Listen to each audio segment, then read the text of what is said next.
Nah, hari ini kita belajar satu tema, yaitu tentang hidup diberkati. Ini tema yang paling senang, ya kan? Orang paling senang kalau dengar diberkati, ya kan? Tapi kadang-kadang otak kita ini sudah rusak. Kalau bicara berkat sudah kayak anggota DPR aja, ya kan? Nah, saya ajak kita buka satu ayat aja, Matius pasal 6 ayat yang ke-33. Matius pasal 6 ayat yang ke-33. Sudah? Sampai 34 ya? Boleh. Matius pasal 6 ayat 33 sampai 34. Sudah? Sama-sama kita baca. 34. Tetapi carilah dahulu kerajaan Allah dan kebenarannya, maka semuanya itu akan ditambahkan kepadamu.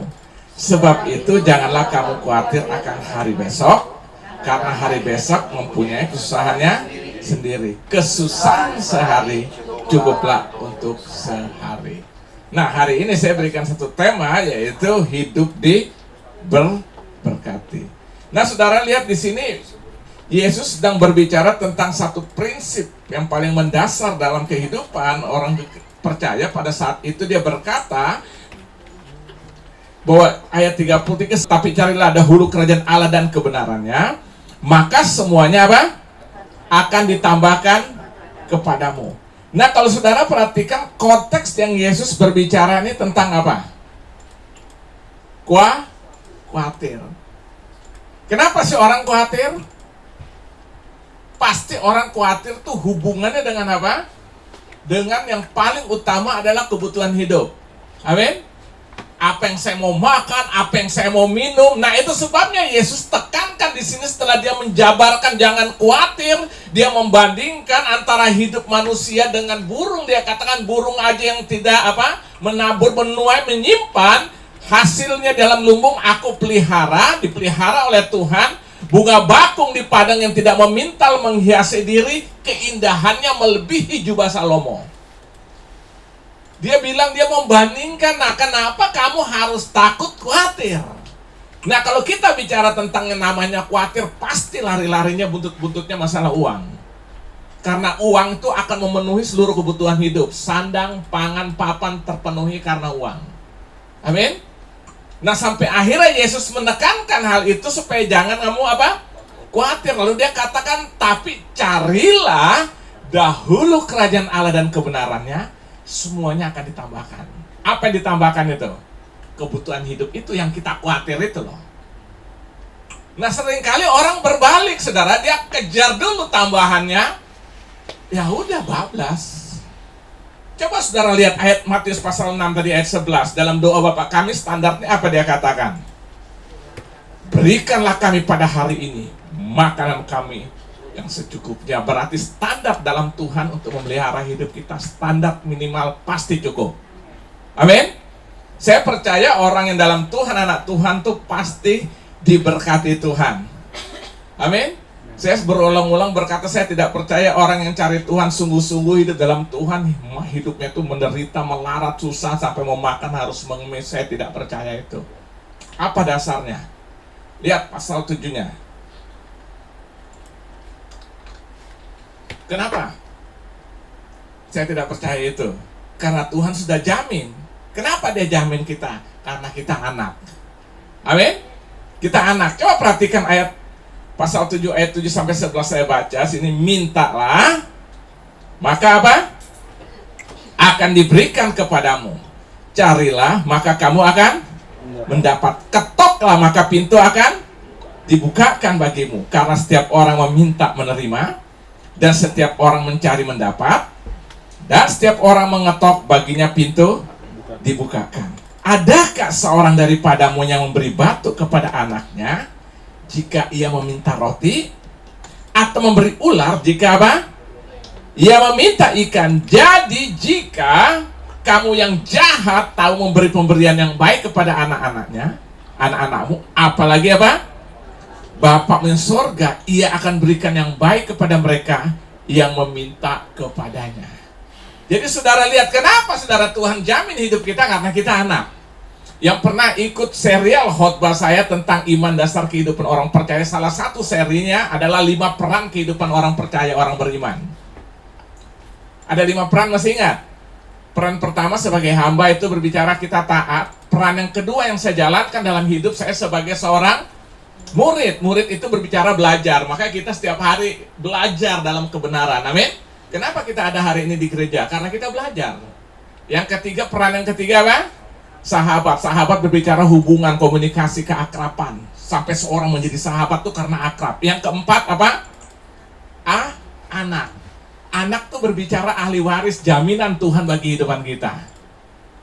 Yang kelima, sebagai mempelai. Perjalanan hidup kita mempelai, menjaga, mendanani hidup supaya tetap suci, kudus, dan berkenan. Karena dia adalah mempelai laki-laki, akan datang menjemput apa? Mempelai wanita. Dan kita adalah mempelai wanita itu. Nah, di dalam konteks peran yang keempat tadi, kita sebagai apa? Anak. Dalam rangka itulah maka Yesus berkata, jangan kamu apa? Khawatir. Kenapa? Karena hidup kita dia jamin untuk diberkati. Nah, itu sebabnya dia berkata, jangan kamu takut, jangan kamu khawatir. Ayat 33 dia berkata, tetapi yang harus engkau lakukan apa? Carilah dahulu kerajaan Allah dan segala kebenarannya. Semua pasti ditambahkan. Amin. Pasti apa? Ditambahkan. Itu bonus. Nah, tapi dasar otak kita nih sudah selalu berbicara tentang hal-hal berkat, hanya bicara tentang kebutuhan hidup terus tiap hari. Akhirnya apa? Kita stres, kita takut, kita khawatir. Sementara hal yang paling prinsip yang Tuhan tekankan itu kita abaikan. Nah, hari ini Alkitab katakan, carilah dahulu kerajaan Allah dan segala kebenarannya. Semua akan ditambahkan. Amin. Nah, sekarang yang pertama kita lihat, berarti kalau kita bicara tentang berkat, saya bagi dua, ada 2 berkat. Berkat yang pertama, itu berkat yang bersifat kekekalan.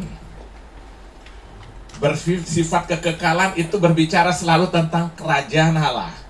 Jadi kalau kita bicara berkat yang pertama, itu disebut dengan berkat rohani, itu selalu berbicara tentang berkat kekekalan. Yang kedua, berkat secara jasmani, kebutuhan hidup itu loh.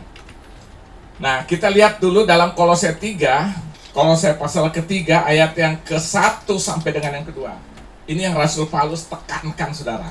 Ini yang saya beri nama berkat kekekalan itu. Karena itu dia berkata, kalau kamu dibangkitkan bersama dengan Kristus. Nah, saya mau tanya dulu, kita sudah dibangkitkan belum? Hah? Mati juga belum? Sudah dibangkitkan belum? Sudah, apanya dibangkitkan? Rohnya. Kan Alkitab mencatat waktu Tuhan setelah menciptakan manusia ditempatin di Taman Eden, pesan Tuhan apa? Kepada Adam dan Hawa, jangan kamu memakan buah yang tengah-tengah taman itu. Kalau kamu memakannya, kamu akan mati. Nah, waktu mereka makan, mereka mati enggak? Loh, berarti yang mana dong yang benar? Kalau kamu makan, kamu mati. Waktu dia makan, mati enggak? Loh, berarti enggak benar dong. Pertama kematian yang terjadi, kematian roh. Itu sebabnya hubungan antara manusia dengan Tuhan itu putus. Jadi manusia hidup tapi rohnya mati. Makanya banyak anggota DPR itu hidup tapi rohnya mati. Orang yang suka bohong itu rohnya mati. Nah, yang saya ingin katakan sini, saudara lihat, manusia hidup tapi rohnya mati. Nah, waktu Yesus datang menyelamatkan kita, waktu kita terima Yesus sebagai Tuhan dan Juru Selamat, kita mengalami ini disebut dengan, karena itu kalau kamu dibangkitkan bersama dengan Kristus, waktu itu kita mengalami kebangkitan yang pertama. Kebangkitan bukan secara lahir, tapi secara apa? Roh. Jadi hidup kita di dalam Kristus, kita mengalami kebangkitan yang namanya kebangkitan roh-roh kita dihidupkan. Nah, baru yang kedua, kita akan mengalami waktu manusia jatuh pertama dalam dosa, manusia itu mati pertama rohnya dulu. Baru kematian daging ini fisik itu mengalami proses. Makanya sekarang kita hidup ada namanya umur hidup manusia. Berarti dulu ada nggak? Nggak ada hidup dalam kekekalan. Setelah jatuh dalam dosa, roh mati, baru manusia punya mati secara fisik itu hidup dalam apa? dalam tahun mana manusia mulai memiliki namanya umur hidup. Tadinya kekekalan semua yang kita hadapi. Setelah jatuh, roh mati pertama, baru kedua disusul dengan kematian fisik. Nah sekarang setelah kita hidup dalam Kristus, Alkitab katakan kita mengalami kebangkitan bersama dengan Kristus. Apanya yang bangkit? Rohnya dulu yang bangkit. Fisik mati nggak akan mati karena ini masih mewarisi dosa. Nanti waktu Yesus datang kedua, Alkitab mencatat yang mati lebih dahulu dalam Tuhan, dia akan dibangkitkan dengan tubuh kemuliaan. Kita yang masih hidup bersama ini, Tuhan ubahkan dalam sekejap dengan memakai tubuh kemuliaannya. Bentuknya gimana? Saya belum tahu. Lihat aja nanti. Kalau kecuali nggak diubah, kita pasti akan diubahkan. Amin. Nah, jadi sini dikatakan, Paulus berkata, karena itu kalau kamu dibangkitkan bersama dengan Kristus, carilah apa? Perkara di atas. Nah ini lihat, jadi kalau kamu sudah mengalami kebangkitan roh itu, maksudnya yang sudah bangkit, carilah apa? Perkara yang di atas. Itu berbicara apa? Masalah kekekalan, bukan yang di bumi. Sebab kamu telah mati, carilah perkara di atas, di mana Kristus ada duduk di sebelah kanan Allah. Ayat kedua, pikirkanlah perkara di atas, bukan yang di bumi. Sebab kamu telah mati dan hidupmu tersembunyi bersama dengan Kristus di dalam Allah. Apabila Kristus yang adalah hidup kita menyatakan diri, kelak kamu pun akan menyatakan diri bersama dengan dia di dalam kemuliaan. Jadi Paulus berkata kepada jemaat di Kolose, kalau kamu telah dibangkitkan bersama Kristus, yang harus kamu cari, yang harus kami pikirkan adalah apa? Perkara kekekalan. Ini yang disebut dengan kerajaan Allah itu. Saya tidak jelaskan panjang lebar. Paulus juga berkata kerajaan Allah itu bukan soal makan dan minum. Jadi makan dan minum ada hubungannya nggak dengan kerajaan Allah? Nggak ada. Kerajaan Allah soal apa? Roma 14 ayat 17 soal kebenaran, damai sejahtera, maka kita perlu kejar kebenaran. Bagaimana cara kejar kebenaran? Cintai firman. Ini kebenaran yang paling absolut. Kejar ini, hidup berdasarkan ini pasti benar. Orang bisa berkata tidak benar, tapi Tuhan berkata kita benar waktu kita ikuti firman ini. Yang kedua apa? Damai sejahtera, Roma 14 ayat 17. Hati tenang, pikiran tenang. Waktu hubungan kita dengan Tuhan beres. Orang yang hubungan dengan Tuhan beres, hati tenang, pikirannya tenang. Masalah ada nggak? Ada. Tetapi tetap tenang. Yang ketiga, bukan soal makan dan minum, soal sukacita oleh Roh Kudus. Artinya apa? Kesenangan yang Tuhan berikan yang merupakan anugerah Tuhan bagi kita dikerjakan oleh Roh Kudus. Makanya saudara lihat orang-orang dalam Tuhan itu sukacita meskipun ada masalah. Makanya gereja kita namanya apa? GBI Sukacita. Jadi sangat gerah sukacita. Gerah itu rumah. Jadi sangat larang keras orang datang sini manyun semua. Ini rumah sukacita. Amin. Yang keempat, Paulus katakan dalam 1 Korintus 4 ayat 20 apa? Kerajaan Allah bukan terdiri dari perkataan, apalagi perkataan omong kosong, tapi terdiri dari kuasa, sehingga hidup kita hidup berjalan dalam kuasa. Perkataan kita pun perkataan penuh kuasa. Amin. Nah Paulus berkata, cari dan kejar dan carilah perkara-perkara di atas. Itu semua berkaitan dengan yang namanya apa? Kerajaan Allah. Jadi Yesus berkata, untuk hidup diberkati, yang dia tekankan yang pertama, carilah kerajaan Allah. Itulah berkat utama yang harus dicari, dikejar, pikirkanlah semuanya. Itu baru bonusnya datang. Kita senang cari bonusnya, akhirnya kita abaikan semuanya. Nanti kita akan lihat dampak-dampaknya sebenarnya. Yang kedua, yang disebut dengan berkat jasmani. Jadi berkat kekekalan tadi, berkat kerajaan Allah itu disebut dengan hal yang paling primer, yang paling kita butuhkan dalam hidup ini, yang utama. Yang kedua, berkat jasmani ini sifatnya sekunder, hanya tambahan, hanya bonus. Maka dia katakan carilah kerajaan Allah dan segala kebenaran semua akan ditambahkan. Itu bersifat sekunder. Nah, itu berbicara tentang uang, sandang, pangan, papang dan sebagainya. Ya, dan ini sifatnya hanya bersifat apa? relatif. Saya kemarin sempat bahas sedikit dalam doa malam. Jadi yang namanya berkat jasmani, kebutuhan hidup kita sifatnya relatif. Apa artinya relatif? Setiap orang punya takaran-takaran masing-masing. Jangan suka banding-bandingkan. Setuju? Kenapa saudara tidak rasa diberkati? Karena kita suka banding-bandingkan dengan apa yang aku punya dengan orang lain punya. Bandingkan yang di atas kita lagi, stres loh. Ya gue udah 5 tahun, sudah 10 tahun kerja, cuma naik punya sepeda motor tahun 90. Bayangin 2017 masih naik sepeda motor tahun 90, ya kan? Sementara teman gue baru 5 tahun kerja, sudah kredit senia. Aduh, gue gak diberkati. Semua kita diberkati, amin?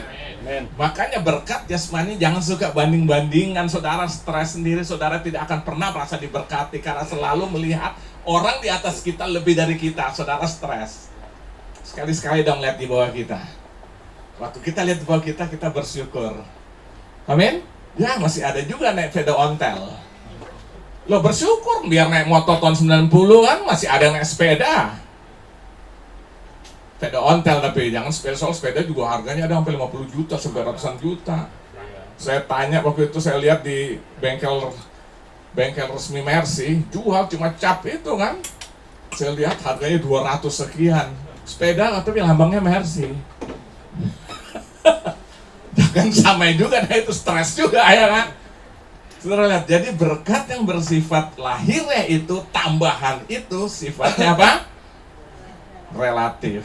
Amin. Semuanya itu apa? Relatif.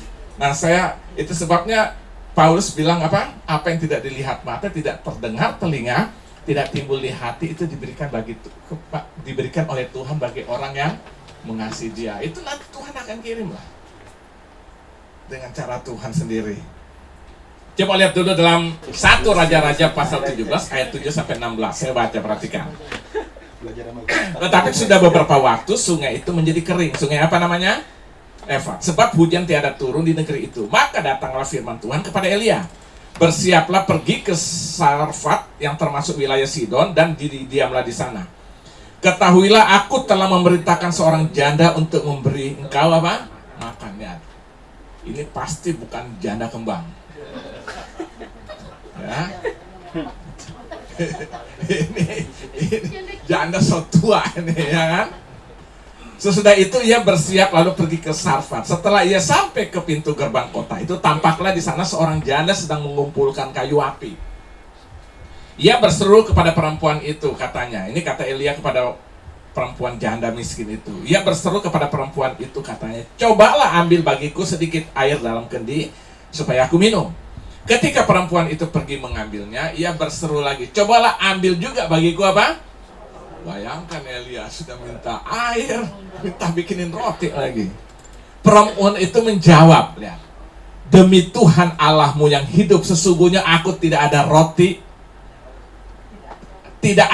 padaku sedikit pun kecuali segenggam tepung dalam tempayan dan sedikit minyak dalam buli-buli. Dan sekarang aku sedang mengumpulkan 2-3 potong kayu api. Kemudian aku mau pulang dan mengolahnya bagiku dan bagi anakku. Dan setelah kami memakannya, kami akan mati. Berarti itulah sisa terakhir makanan yang dia miliki ya.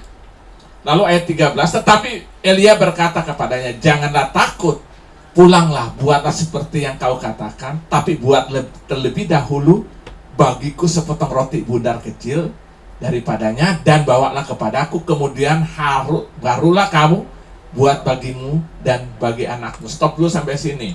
Dia bilang itu roti terakhir dia bikin untuk dia makan dan anaknya makan, selesai itu mati karena udah habis. Nah saya mau tanya, setelah dia buat juga untuk Elia karena Elia minta, habis nggak sebenarnya? Habis nggak? Habis. Itu kan terakhir sedikit dia bikin untuk dia makan dengan anaknya, habis itu mati, habis. Tambah Elia minta lagi untuk dia. Berarti waktu dia kasih Elia seharusnya dia kehabisan nggak? Habis dong. Ya kan? Nah ayat 14, sebab beginilah firman Tuhan Allah Israel, Tepung dalam tempayan itu tidak akan habis dan minyak dalam buli-buli itu pun tidak akan berkurang sampai pada waktu Tuhan memberi hujan ke atas muka bumi. Lalu pergilah perempuan itu dan berbuat seperti yang dikatakan Elia. Maka perempuan itu dan dia serta anak perempuan itu mendapat makan beberapa waktu lamanya. Tepung dalam tempayan itu tidak habis dan minyak dalam buli-buli itu tidak berkurang seperti firman Tuhan yang diucapkannya dengan perantaran Elia. Elia datang, Tuhan bilang pergi ke Sarfat, jumpai seorang janda, aku akan pelihara engkau melalui dia. Jadi saudara lihat, Tuhan menyanggup memelihara kita dengan segala macam cara. Kadang-kadang otak kita membatasi cara Tuhan. Oh, ini yang bisa pelihara saya pasti orang kaya, belum tentu. Tuhan bisa pakai siapa saja untuk memelihara. Amin. Dan waktu dia lakukan apa yang Elia perintahkan, dia pun menerima berkat itu. Elia mewakili Allah. Lalu apa setelah Elia datang minta bikinin roti, minta minum pertama, setelah itu minta roti. Dia berkata, ini pun terakhir aku akan buat roti, makanya aku sedang kumpulkan kayu api 2-3 potong itu untuk membuat roti bagi aku dan anakku. Inilah tepung dan minyak terakhir yang aku miliki. Setelah itu aku akan mati. Elia bikin untuk aku dulu roti itu. Dia buat, dan selama dia buat, dia persembahkan kepada Elia. Apa yang terjadi? Minyak itu tidak pernah berkurang, tepung sedikit itu tidak pernah habis. Ini yang saya beri nama diberkati Tuhan. Konsep otak kita kalau sudah diberkati Tuhan selalu yang wah, ya kan? Kalau selalu yang banyak itu. Dengar, waktu berkat Tuhan turun, kita punya sedikit sekalipun, waktu Tuhan taruh berkat di atasnya, itu tidak akan kurang, tidak akan habis. Amin. Ini cara Tuhan memberkati kita. Jadi berkat diukur bukan ukuran wahnya. Amin. Tapi memang waktu berkat itu curah tidak akan habis. Saudara lihat, wanita ini tidak tiba-tiba diberkati lalu minyak yang sedikit jadi bertangki-tangki atau berderum-derum. Enggak, saudara. Tepung sedikit tidak tiba-tiba berubah menjadi berkarung-karung. Enggak, tetap segitu tapi tidak berkurang. Karena ada berkat Tuhan di dalamnya. Amin. Jadi jangan membatasi cara berkat Tuhan itu dengan nilai yang kelihatan matematisnya dulu. Wah, enggak. Sedikit pun kalau ada berkat Tuhan itu pasti cukup. Standar minimal tercapai, doa Bapa kami. Amin. Itu cara Tuhan memberkati. Ya, saya mau katakan saudara, hidup diberkati Tuhan jangan ukur wahnya. Amin. Apapun yang ada waktu Tuhan curahkan berkat, itu cukup. Saya mau tanya, Yesus beri makan 5.000 orang dengan apa? Dengan 5 ekor ikan paus? Alkitab hanya katakan hanya 2 ekor ikan, dan pasti bukan ikan besar karena itu dibawa anak-anak.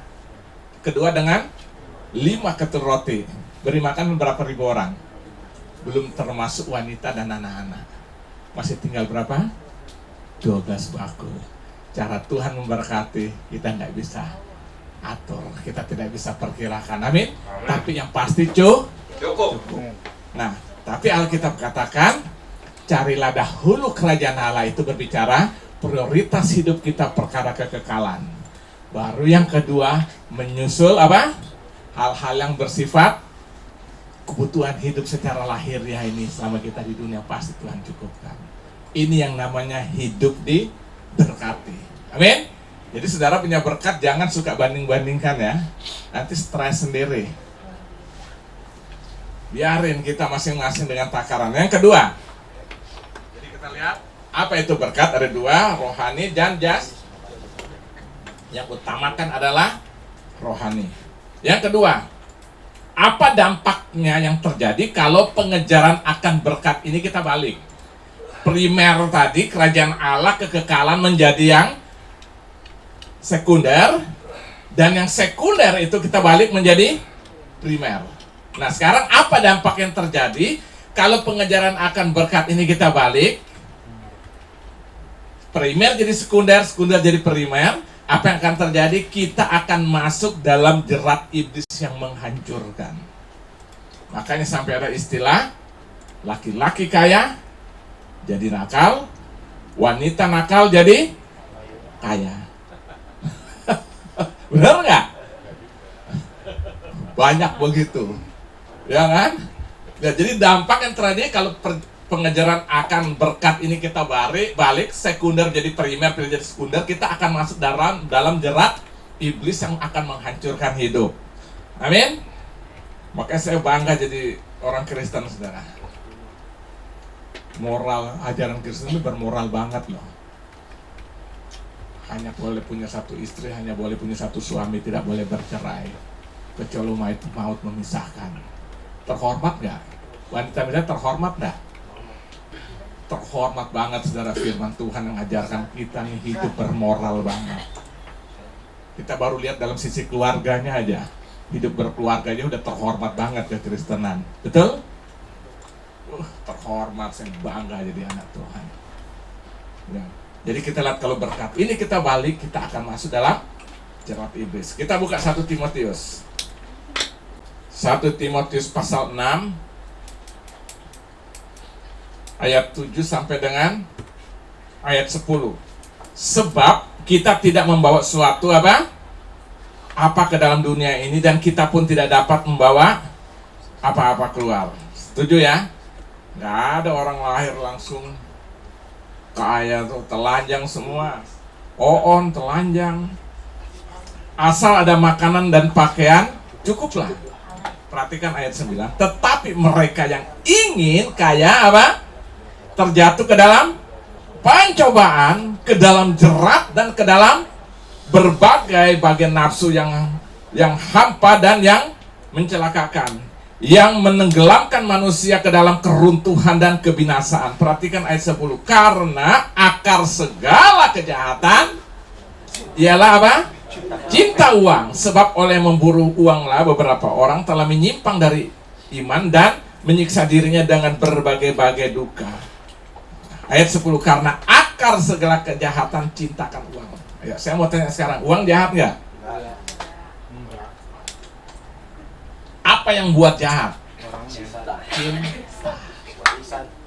Cinta akan uang adalah akar segala kejahatan. Jadi yang kedua, apa dampak yang terjadi kalau pengejaran akan berkat ini kita balik, yang sekunder menjadi primer, primer menjadi sekunder, maka kita akan masuk namanya jerat iblis yang menghancurkan. Amin. Makanya sampai hari ini saya tidak setuju dengan namanya teologi kemakmuran.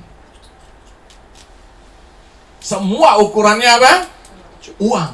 Berkat itu diukurnya uang. Kalau gereja diberkati, gerejanya besar, semuanya itu kelihatan wah, baru diberkati. Berarti gereja-gereja yang lain gak diberkati dong. Logikanya kan gitu. Di desa-desa tidak diberkati dong. Karena ukurannya selalu nominal, uang.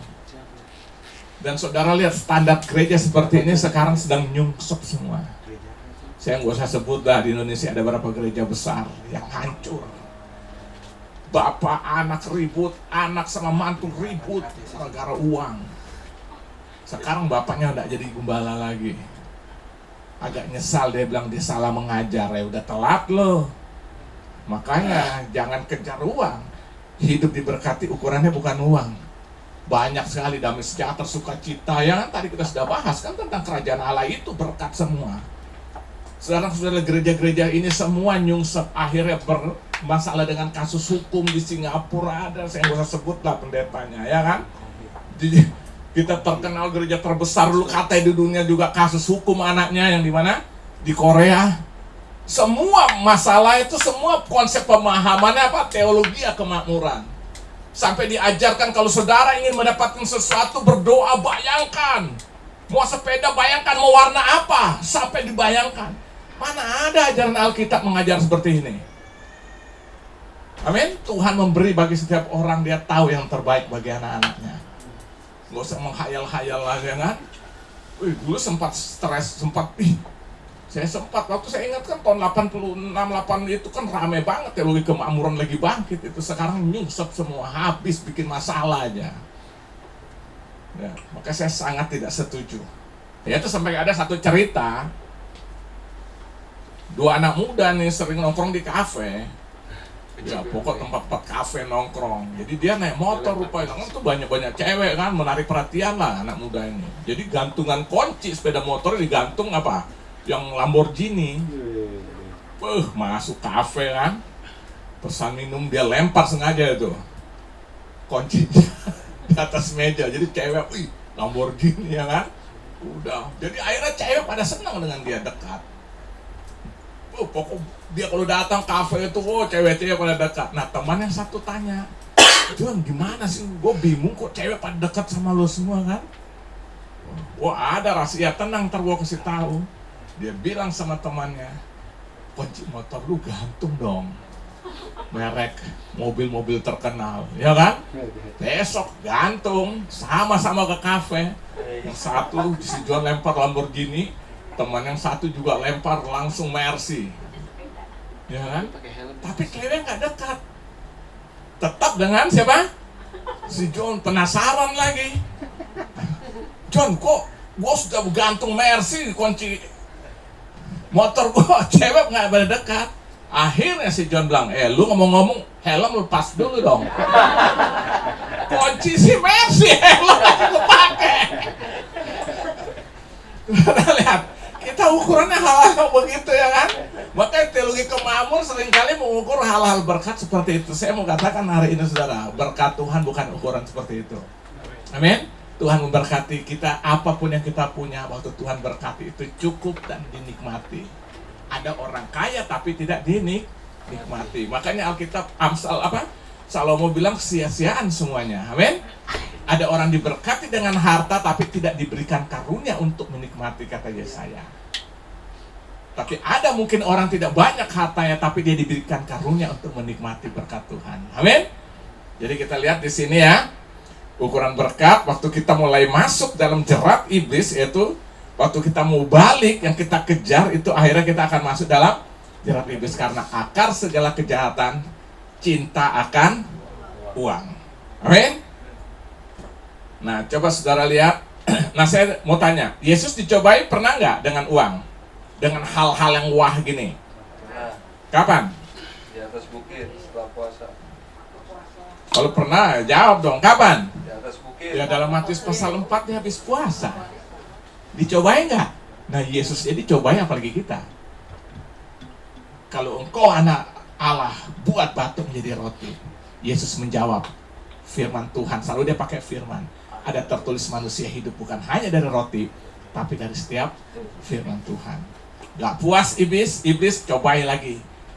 Dia bawa naik, lihat kalau engkau mau sujud menyembah kepadaku, aku akan berikan semuanya ini. Tapi dia katakan apa? Ada tertulis hanya kepada Allah saja kita harus menyembah. Amin. Dia tawarkan kekayaan dunia ini. Terus dia juga bilang, kalau engkau benar anak Allah, jatuhkanlah dirimu. Tentu dia akan memerintahkan malaikat untuk menopangnya. Matius pasal 4 itu. Tapi dia bilang, selalu dia jawab dengan firman. Yesus jadi cobain tuh hal ini apalagi kita. Amin. Jadi yang kedua kita lihat di sini, apa dampak yang terjadi kalau pengejaran akan berkat ini kita balik? Yang utama menjadi kemudian menjadi utama, yang utama menjadi yang primer menjadi sekunder menjadi primer. Kita akan masuk dalam jerat iblis yang menghancurkan ya. Jadi kita harus mengerti ini, uang penting tapi jangan cinta akan uang. Coba buka Amsal pasal 23 ayat 4 sampai ayat 5. Jangan apa? Bersusah payah untuk menjadi kaya. Tinggalkan niatmu ini. Lihat, Amsal berkata jangan bersusah payah untuk menjadi kaya, tinggalkan niatmu ini. Karena apa? Kalau orang berusaha pasti dia akan masuk dalam jerat iblis. Ayat kelima, kalau engkau mengamat-amati lenyaplah ia, karena tiba-tiba ia bersayap lalu terbang ke angkasa seperti Raja Wali. Tinggalkan niatmu untuk upaya menjadi kaya. Lihat, jadi orang-orang yang berniat, bertujuan hidupnya cari kaya pasti masuk dalam jerat iblis. Pasti dah. Saya berani jamin, saudara sebagai karyawan karena ingin jadi kaya, akhirnya apa? Korupsi.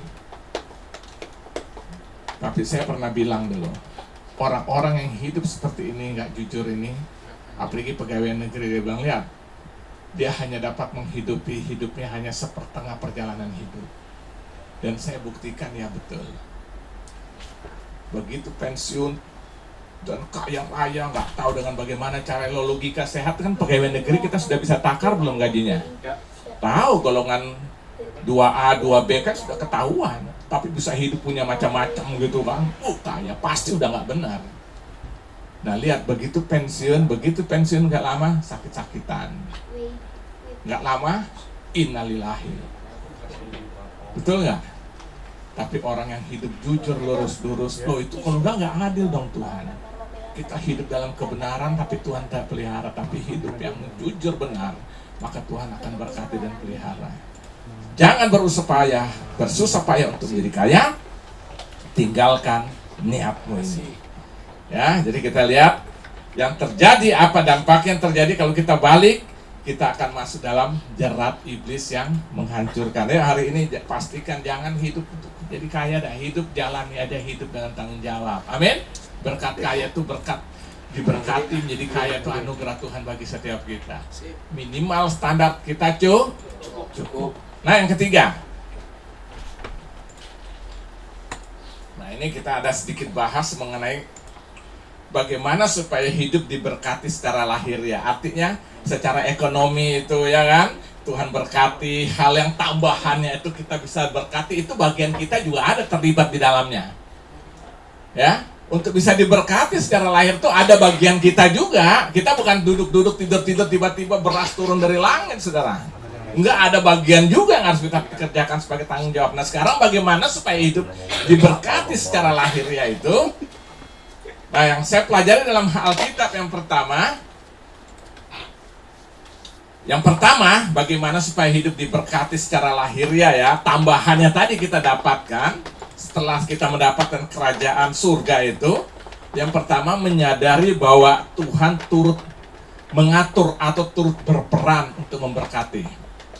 Ya, jadi untuk kita diberkati itu ada peran Tuhan di dalamnya untuk memberkati kita secara ekonomi, secara kebutuhan hidup secara lahiriah. Coba buka dalam Amsal dulu, Amsal pasal 10 ayat 22. Amsal 10 ayat 22. Amsal pasal 10 ayat 22. Jadi ingat ya, bahwa untuk diberkati Tuhan ini tetap ada peran Tuhan.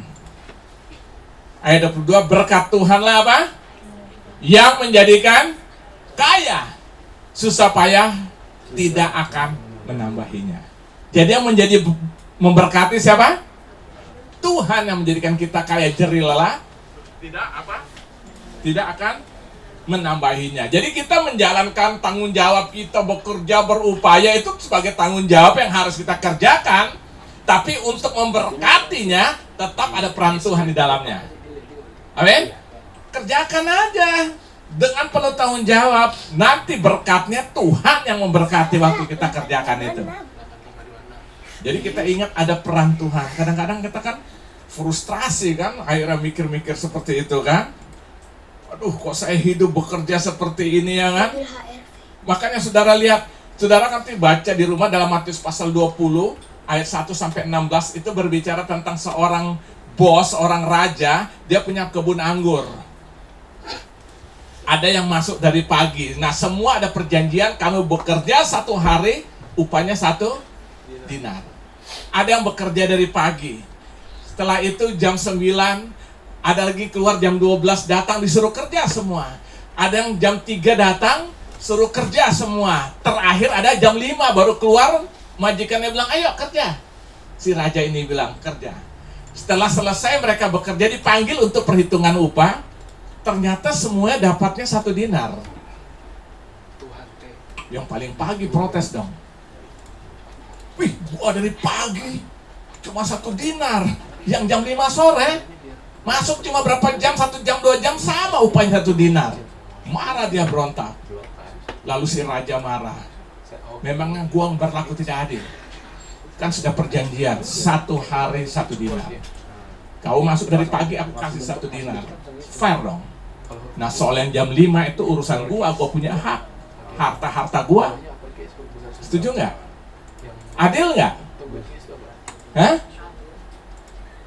Saya mau kasih siapa uang saya terserah dong. Kan perjanjian 1 hari 1 dinar. Jadi yang masuk pagi dapat 1 dinar, sesuai nggak dengan perjanjian? Hah? 1 hari 1 dinar. Yang masuk jam 12 dapat 1 dinar. Itu kan urusan yang memberi. Yang jam 5 masuk cuma 1 jam kerja dapat 1 dinar, kan dia tidak bisa protes dong. Karena yang dari pagi pun terima sesuai perjanjian 1 dinar. Nah, soal yang jam 5 masuk terima 1 dinar kan tuh urusannya si bos. Uang-uangnya dia. Ngerti? Nangkap nggak maksudnya? Nah, artinya saya sedang menjelaskan di sini ya kan, bahwa Tuhan tetap mengatur berkat kita. Tugas kita hanya apa? Bekerja. Amin. Nah, kita harus sadari itu. Kadang-kadang kan kita nggak bisa terima ini. Tuhan, gue sudah kerja 10 tahun nih. Kok gini-gini aja? Dia baru 2 tahun ya. Dia bisa lebih hebat dari gue. Ya itu urusan Tuhan lah yang mengatur berkat. Kenapa kita harus repot-repot sampai cemburu akhirnya, ya kan? Yang pertama. Yang kedua, bagaimana supaya hidup diberkati secara lahir ya? Kita harus kerja rajin. Kerja rajin, kerja keras. Kerja keras ini bukan seperti orang dunia yang waktunya udah nggak ada, wah nggak jelas, bangun pagi kerja sampai, bukan. Artinya kerja rajin, semangat, bergairah gitu loh. Coba lihat aja dulu dalam Amsal pasal 6. Amsal ini indah saudara, maka setiap hari saya anjurkan saudara baca paling enggak ada kitab Amsal 1 pasal aja, sama kitab Mazmur. Baru yang lain-lain, pasti saudara dapat hal-hal yang luar biasa. Kitab Amsal ini banyak mengajar tentang hikmat. Amsal pasal 6 ayat yang ke-6 sampai 11, saya baca. Hai pemalas, pergilah kepada semut, perhatikanlah lakunya dan jadilah bijak. Semut itu rajin saudara, nggak ada pemimpin juga tetap bekerja. Waktu musim hujan panas dia kumpulkan apa? Makanan untuk persiapan waktu musim hujan. Biarpun tidak ada pemimpinnya, pengaturnya atau penguasanya, ia menyediakan rotinya di musim panas dan mengumpulkan makanannya pada waktu panen. Lalu perhatikan ayat ke-9, situ dikatakan apa? Hai apa? Hai pemalas, berapa lama lagi engkau berbaring? Bila engkau akan bangun dari tidurmu? Tidur sebentar lagi, mengantuk sebentar lagi, melipat tangan sebentar lagi untuk tinggal berbaring. Ayat 11, maka datanglah kemiskinan kepadamu seperti seorang penyerbu dan kekurangan seperti orang yang bersenjata. Jadi saudara lihat di sini sampai Amsal mengajarkan untuk belajar dari semut. Semut itu rajin. Ada pemimpin, gak ada pemimpin, dia tetap bekerja. Kalau orang sekarang lagi ada bos, dia rajin. Bos nggak ada, haleluya. Ya kan? Nah ini lihat saudara lihat. Buka lagi Amsal 13. Biar kita banyak dapat berkat lewat kitab Amsal. Amsal 13 ayat yang keempat. Hati si pemalas penuh keinginan, tetapi apa? Sia-sia. Sedangkan hati orang rajin diberi kelimpahan. Hati pemalas dikatakan apa? Penuh keinginan. Ini yang penuh dengan hayalan. Akhirnya dia menyanyi, seandainya aku jadi orang kaya, hayalan semua. Tapi Amsal berkata apa? Hati si pemalas penuh keinginan tapi sia-sia. Sedangkan hati orang rajin diberi kelimpahan. Ayo kita harus rajin, amin. Termasuk beribadah, segala sesuatu untuk Tuhan, gairah, semangat dong. Amsal 21 lagi. Amsal 21 kita lihat ayat yang ke-25. Si pemalas dibunuh oleh keinginannya karena tangannya enggan bekerja.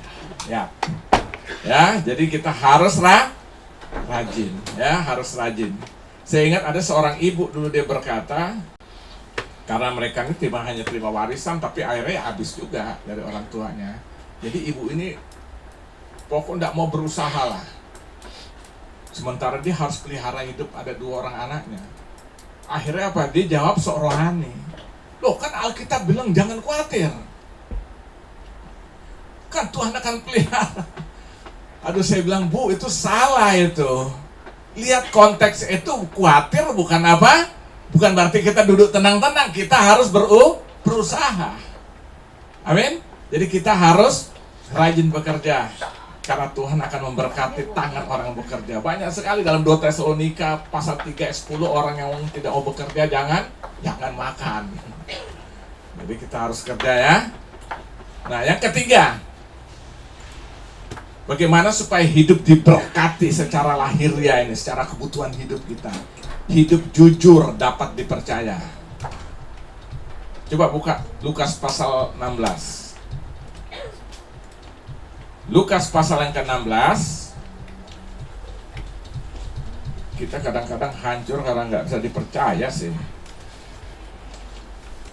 Orang kapok akhirnya. Ayat 10 sampai dengan 11. Temanya apa itu? Setia. Judul perikopnya, setia dalam perkara yang kecil, kita akan diberikan perkara yang besar. Perhatikan ayat 10. Barang siapa setia dalam perkara kecil, apa?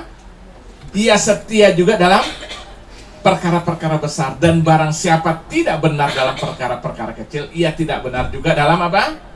Perkara-perkara besar. Jadi jikalau kamu tidak setia dalam hal mamon yang tidak jujur, siapakah yang akan mempercayakan kepadamu harta yang sesungguhnya?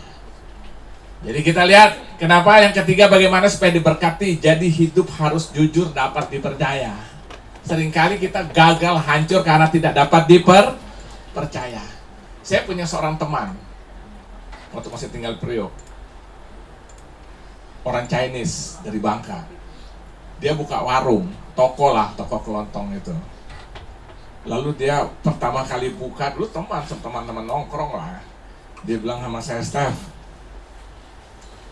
ya mereka tahu ya orang Chinese kan, pemahaman mereka tentang masalah kepercayaan itu. Dulu waktu gue baru buka toko, gue pesan kecap 24 botol, jadi 2 lusin. Ternyata yang dikirim 25 botol. Wih, lebih 1, tapi jangan haleluya, dia bilang. Dia tadi latar belakang non-Kristen, akhirnya menjadi Kristen, tapi jangan haleluya. Mereka tahu prinsip ini. Lalu saya telepon, dia bilang, saya telepon lagi ke agen, saya beritahu kepada agen itu, bos, kelebihan kecap ini saya pesan 24, yang datang 25. Nah, dia bilang itu menjadi satu catatan khusus bagi agen. Akhirnya, oh iya, kelebihan, iya. Dia bilang padahal biasa tuh sengaja dilakukan itu, agen itu pengen ngetes kejujuran, dapat dipercaya nggak orang ini. Akhirnya dia bilang selanjutnya apa? Saya setiap mau pesan barang, saya tinggal pesan, barang dikirim, bayarnya berikutnya. Karena apa? 1 botol kelebihan itu sudah menjadi catatan. Dia beritahu bahwa ada kelebihan botol kecap yang dikirim.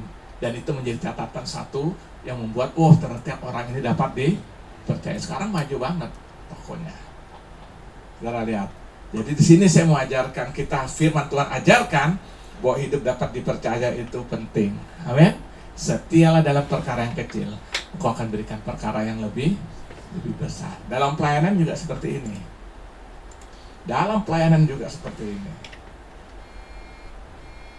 Keberadaan saya sampai hari ini dalam dunia pelayanan itu dimulai dari dari nol. Kita kan seringkali lihat orang pengen seperti orang itu, kita hanya lihat waktu dia di atas levelnya, betul nggak?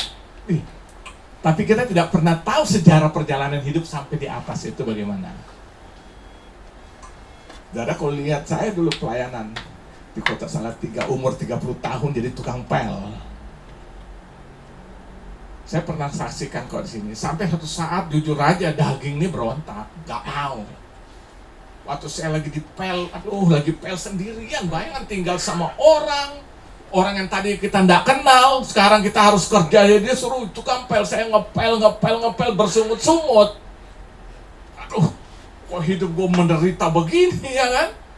Sama ini nggak pernah, mending digaji, nggak dapat gaji, cuma dapat namanya persembahan kasih. Sana tuh istilah mereka dari persembahan tatangan loh. Jadi setiap bulan ada perpuluhan, lalu ditantang juga orang untuk membawa berkat, itu untuk upah saya gitu loh. Saya ingat saya cuma terima tahun 87 sampai 88, 1 tahun hanya 14.500 perak. Kadang-kadang 14.000, kadang-kadang 13. Tergantung yang bawa nyumbang untuk 1 bulan. Ya bersungut dong sebagai manusia. Tapi waktu saya bersungut, tiba-tiba ayat ini, saudara, suara itu berbicara pada pribadi. Saya dengar sekali ayat itu, saya dengar benar. Setialah di dalam perkara yang kecil, kau akan berikan perkara yang besar. Saya saat itu nangis, saya menjatuhkan kain pel itu di lantai. Dan saya bilang, Tuhan ampuni saya kalau saya tidak setia. Sejak saat itu saya tetap mempertahankan hidup dalam melayani seperti ini. Amin. Dan saya percaya orang setia berarti orang dapat dipercaya. Orang jujur, orang dapat dipercaya. Amin. Nah, kita harus hidup jujur supaya Tuhan dapat mempercayakan kita hal-hal yang lebih besar. Amin. Dapat percaya itu penting. Yang keempat, bagaimana supaya hidup diberkati secara lahir. Yang keempat, dapat mengatur berkat itu secara bijaksana, dapat mengatur uang itu secara bijaksana. Makanya perlu hikmat. Coba buka dalam Ibrani pasal 13. Ibrani pasal 13 ayat ke-5. Janganlah kamu menjadi hamba uang. Lihat. Lalu apa dikatakan? Dan cukupkanlah dirimu dengan apa yang ada padamu. Karena Allah telah berfirman, aku sekali-kali tidak akan membiarkan engkau, dan aku sekali-kali tidak akan meninggalkan engkau. Cukupkanlah apa? Dirimu dengan apa yang ada padamu. Karena Tuhan tidak akan meninggalkan kita. Bukan lagi dalam Filipi pasal 4. Filipi pasal 4 ayat yang ke-11. Kukatakan ini bukanlah karena kekurangan. Ini Paulus berkata kepada jemaat di Filipi. Sebab aku telah apa? Belajar mencukupkan diri dalam segala keadaan. Ya, belajar mencukupkan diri di dalam segala keadaan. Jadi saudara lihat di sini, nanti saudara boleh baca lagi dalam Lukas pasal 3 ayat 14, saudara boleh lihat. Pokok inti dari semuanya, bagaimana supaya hidup diberkati, kita dapat mengatur keuangan berkat yang lahir yang Tuhan beri itu secara bijaksana, secara berhikmat kita mengaturnya, saudara, ya kan? Jadi begini maksudnya, belajar mencukupkan diri dalam segala keadaan. Jadi kalau penghasilan kita sekarang 1 bulan 1 juta, cukupkanlah dengan 1 juta. Bagaimana? Penting hikmat, perlu hikmat, saudara. Nah, begitu besok sudah ada 2 juta, cukupkanlah dengan 2 juta. Ini namanya berpada dengan apa yang ada padamu. Bercukupkanlah dirimu dengan. Besok ada 3 juta, kalau kita bisa hidup mungkin sekarang 2 juta atau 2 juta setengah, masih ada sisa nggak? Tabung, simpan. Besok 5 juta, berarti lebih bergerak, lebih bebas, ya kan?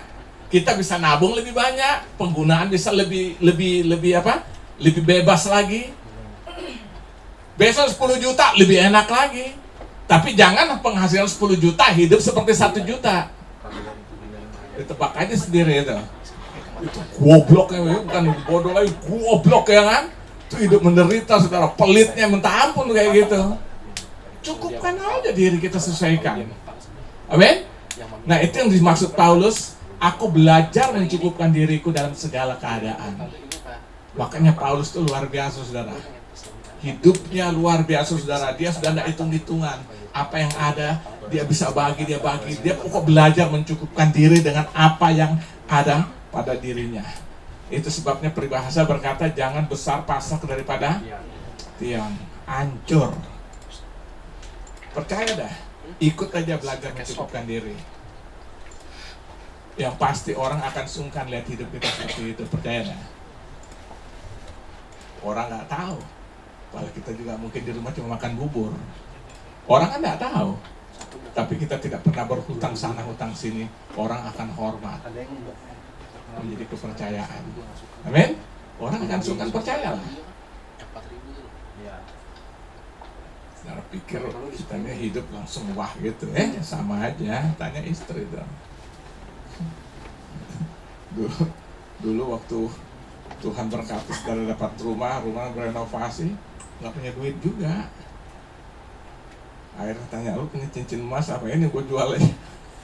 Ya enggak apa-apa, daripada gue merengek sana merengek sini sama orang, kan malu.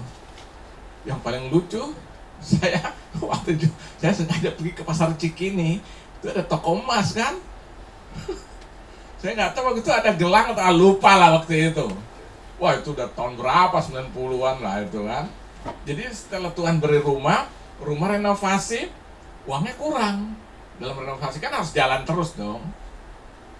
Akhirnya, saya lihat dia tanya, wih ada lah kayak gelang apa ini kita jual aja. Ya udah jual. Saya datang ke pasar Cikini ada toko emas. Begitu saya mau, ya jemaat Petamburan, kok mundur lagi aja. Nah sementara saya sering finance, saya sembunyi sudah di balik mobil itu kan. Tapi kalau ingat-ingat itu sekarang kita lebih mengerti lah ya kan. Saya nggak mau terlibat susah-susah dengan orang lain kan, beban kan. Ya apa yang kita punya jual. Ya, singkat cerita tuh akhirnya sampai sekarang terpelihara dengan baik. Amin. Nah di sini saya belajar saudara bahwa kita harus mencukupkan apa? Mengatur secara bijak. Amin. Percaya saudara, Tuhan akan berkati kita. Amin. Nah yang kelima, hidup menabur. Nah ini kadang-kadang kita selalu tidak bisa menabur karena kita selalu melihat pada diri kita sendiri. Padahal menabur itu bukan nilai nominalnya, tapi berdasarkan kerelaan apa yang kita bisa. Coba buka dalam 2 Korintus. 2 Korintus pasal 9. 2 Korintus pasal 9 ayat 6 sampai 8. Camkanlah ini, orang yang menabur sedikit akan menuai sedikit juga, dan orang yang menabur banyak akan menuai banyak juga. Stop dulu sampai itu ayat ke-6 ya. Ini masuk akal nggak? Hah? Yang nabur sedikit menuai sedikit, nabur banyak menuai banyak. Nah saya beri contoh begini. Kita punya tanah 1 hektar.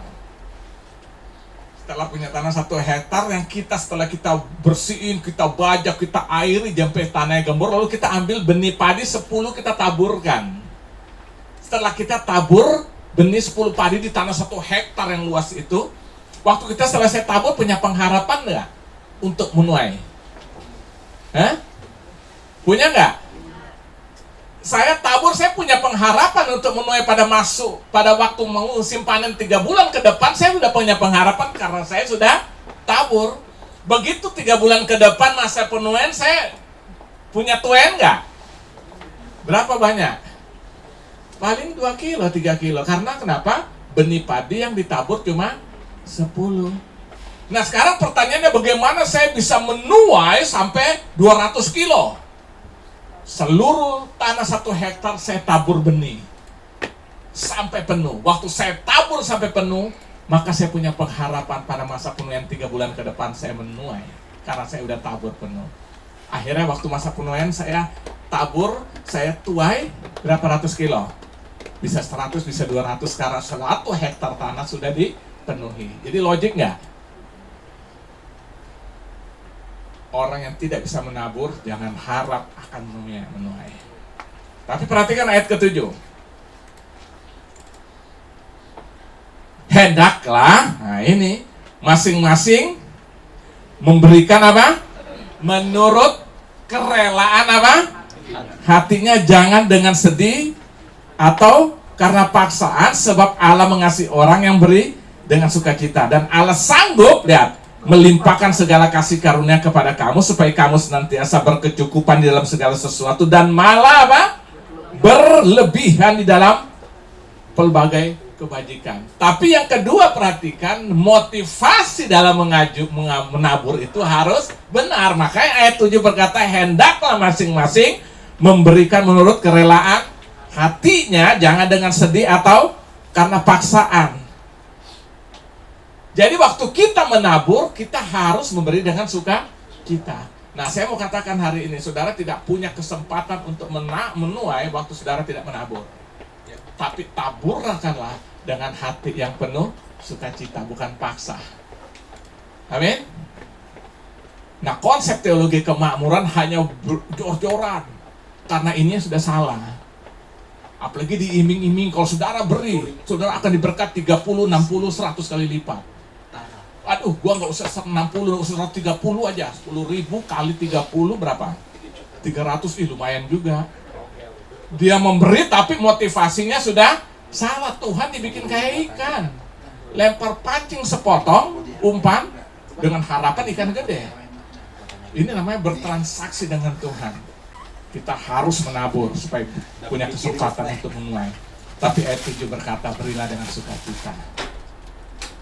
Waktu saudara beri dengan sukacita, di situ berkat Tuhan akan dicurahkan. Saudara perlu nggak bawa perpuluhan? perlu nggak buat persembahan. Tapi saya mau tekankan, kau harus beri dengan sukacita. Jangan otak kita nih hanya mancing-mancing Tuhan. Loh, ini bahasa kasarnya mancing Tuhan. Amin. Tuhan sudah lebih berkati kita kok. Tuhan kapan berkati kita? Waktu kita masih berdosa, dia sudah berkati, dia mau mati di kayu salib. Itu berkat yang luar biasa. Amin. Kita nggak bisa balas kasih dan kebaikan Tuhan. Apapun yang kita bisa kerjakan tidak bisa membalas. Dan itu saya belajar mempraktekkan di dalam kehidupan. Maka saudara lihat dalam, coba buka dalam Kejadian pasal 26.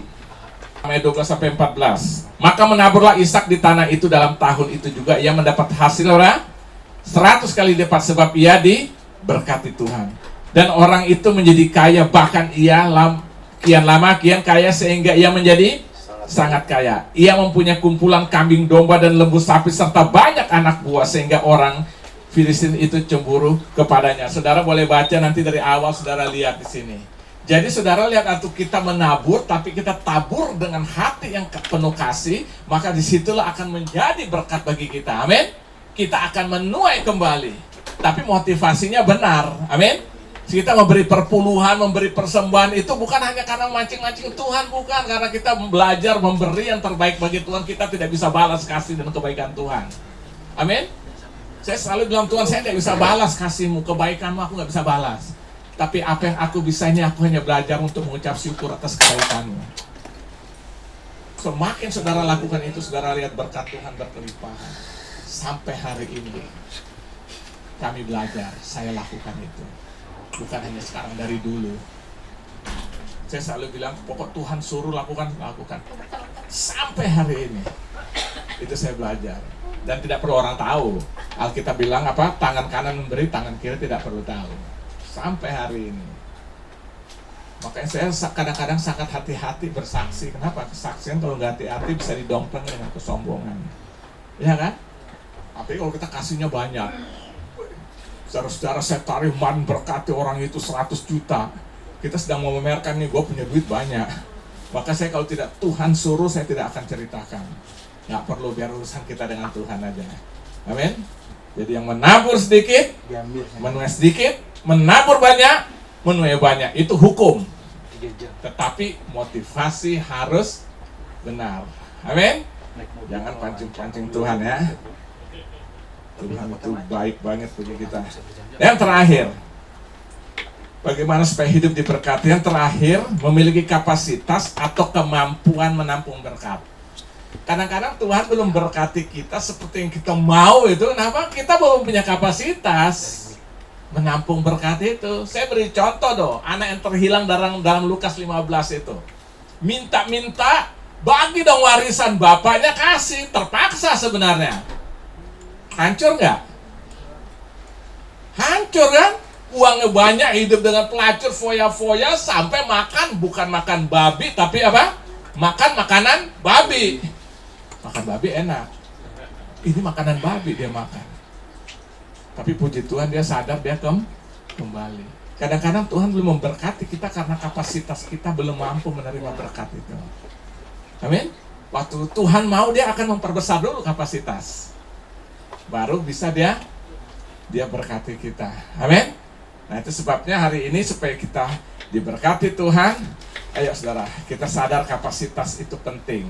Amin. Coba saya akan baca Amsal 22 ayat keempat. Ganjaran kerendahan hati dan takut akan Tuhan adalah kekayaan, kehormatan dan kehidupan. Ganjaran kerendahan hati ya. Jadi kita lihat di sini bahwa kita memberi pada Tuhan harus dengan kita sadar berkat Tuhan, kita bisa diberkati kalau kita memiliki kapasitas menampung. Itu tadi saya bilang. Diberkati banyak, kapasitas menampung enggak ada. Akhirnya apa? Kawin lagi. Yang laki. Buka kantor cabang. Kata Pak Hari Anggoman, buka kantor cabangnya. Wih, itu laki-laki dia sudah buka kantor cabang mana-mana itu. Kawin lagi. Ya kan? Diberkati kawin lagi, saudara. Cenderungan kan gitu kan. Makanya benar tadi saya bilang, yang laki kaya jadi apa? Nakal, perempuan nakal jadi ya kan? Jadi perbesar kapasitas menampung berkat. Amin. Waktu Tuhan lihat, wih dia sudah bisa menampung makin besar, makin besar, makin besar. Amin. Tapi hati kita udah nggak di situ, pikiran nggak di situ. Itu kan cuma nilai orang, wah ya kan?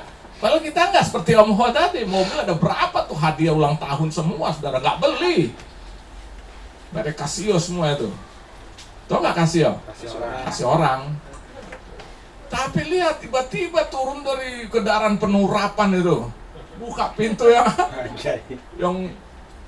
bukan main tutup. Kalau mobil tutup yang pakai. Bayang Om Ho sudah tua, agak tinggi besar kan. Saya bayang dalam apa? Dalam baju tuh urapan kuat, ngomong aja udah nggak jelas ya kan? Itulah bedanya. Bayangan dia baru supirnya berbanding terbalik dengan kura-kura lagi kan? Kura-kura kan kalau lihat orang kan kepalanya sembunyi. Coba tukang bajai. Lihat orang kepalanya keluar. Itulah beda bajai dengan kura-kura. Om Ho duduk situ tapi hatinya sudah nggak di situ. Amin. Itu pembelajaran bagi kita, junior lihat senior kita, amin. Nah, jadi saya sebagai kesimpulan bahwa kita tuh hidup pasti diberkati Tuhan dan sudah diberkati, amin. Berkat Tuhan ada berkat rohani, berkat jasmani, dan berkat jasmani itu relatif, jangan banding-bandingkan, amin. Kalau saudara bandingkan, saudara akan kecewa, saudara akan rasa saudara tidak diberkati. Padahal Tuhan sudah berkati kita. Yang kedua, lihat dampaknya. Kalau kita kejar berkat-berkat hanya lahir, yaitu kita pasti masuk dalam jerat iblis. Pasti, karena akar segala kejahatan cinta akan uang. Dan yang ketiga, bagaimana supaya diberkati? Ada 5 hal tadi, ada 6 hal. Menyadari bahwa Tuhan tetap berperan untuk mengatur berkat itu. Yang kedua, kerja sungguh-sungguh, kerja keras. Apa yang Tuhan percayakan, ayo kita kerjakan sungguh-sungguh. Baru kita hidup jujur, dapat dipercaya. Lalu dapat mengatur dengan bijak berkat yang Tuhan beri. Hidup selalu belajar menabur. Lalu apa? Memiliki kapasitas kemampuan menampung berkat itu. Saya percaya kita akan menikmati berkat dan janji Tuhan. Haleluya, haleluya. Tuhan Yesus memberkati. Haleluya.